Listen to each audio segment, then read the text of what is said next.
Hey, how's it going, everyone? This is James over at TTM Trading, and today I'm going to be talking about the Nano Dimensions Ltd, ticker NNDM. This company engages in provision of intelligent machines for fabrication of additively manufactured electronics. But before we dig deeper into this stock, I want to actually ask you guys to go ahead and check out my description down below.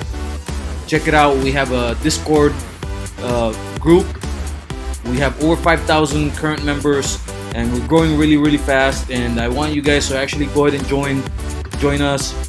We have really great community, very helpful people. We talk about penny stocks, option alert, crypto alert, and potential big movers. So don't miss out. Come join our Discord group. It's free to sign up, and hope to see you guys there. All right, so what is going on with the NNDM ticker here? So as you can see, I actually pulled out my 4-hour chart, and I already have some lines in there which shows support and resistance.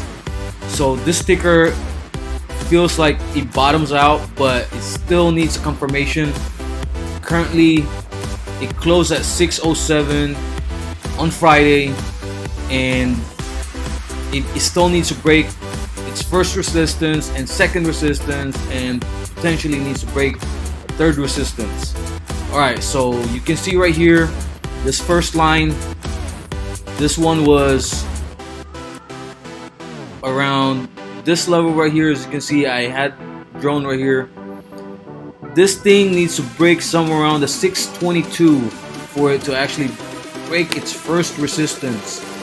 Now, as you can see from here, it also has a support level somewhere around the 542 range.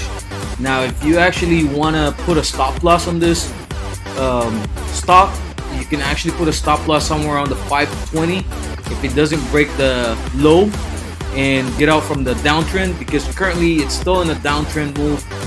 It's barely trying to get out from it, but if it does, this has a potential that can go up to $9 or even higher. But first thing first, we need to actually break this first resistance right here in this first line. Now, after we actually get that thing broken down, then we'll have another resistance right here at 671, and it needs to close above 687 on the daily chart or in the 4-hour chart, whichever chart you're looking for. But I normally use the 4-hour chart because it's a lot more accurate when it comes to the daily swing. Alright, so if that thing also breaks right there in the second resistance, then we have a potential move that could go all the way to $9. Now, let's say if it does actually break that $9 right there, guys, this ticker would have a new high if that thing breaks from there. But it does have a lot of obstacles right now. It has 3 resistance level, and it needs to break that first one to get out from the downtrend, and then the second resistance to get out from the second trend. But if you get in right now, it's still kind of cheap. I mean, you can still get in and just make sure you just put your stop loss somewhere around the, like I said, somewhere around the $5 range, right below in this line. Doesn't really need to be like a specific, as long that you're looking at it in that day specifically. Like I would say right below it, because sometimes it can be tricky. Like it actually triggers your stop loss and it does some stop loss hunt. So try to put it like somewhere around, I would say right below it, let's say 521. Okay, and you could potentially add more if you bought in already. You could add a dip from the dip if it actually drops from there, and just make sure you have put a tight stop loss.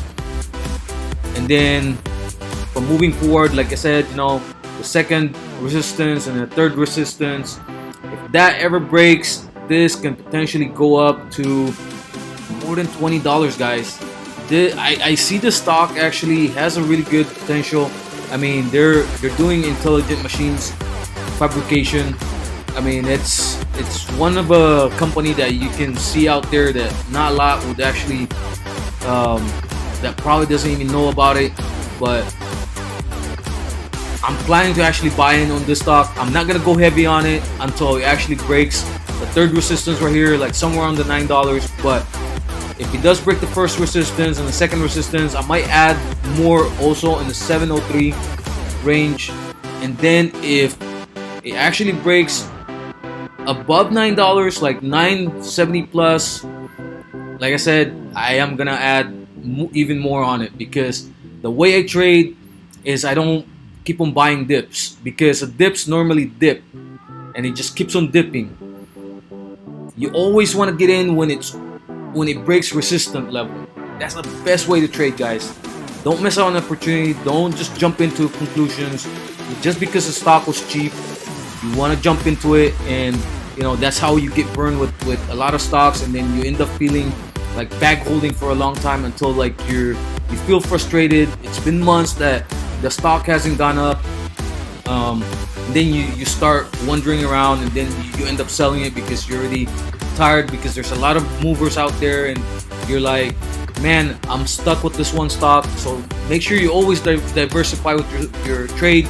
Don't go heavy in one trade. Just get in like 100 shares, 200 shares, whatever you can afford to lose. And again, guys, I am not a financial advisor. Please do your own due diligence and only invest on what you can afford. Okay? And guys, if you guys want to see more of this video, please, I want to have you guys like subscribe to my channel.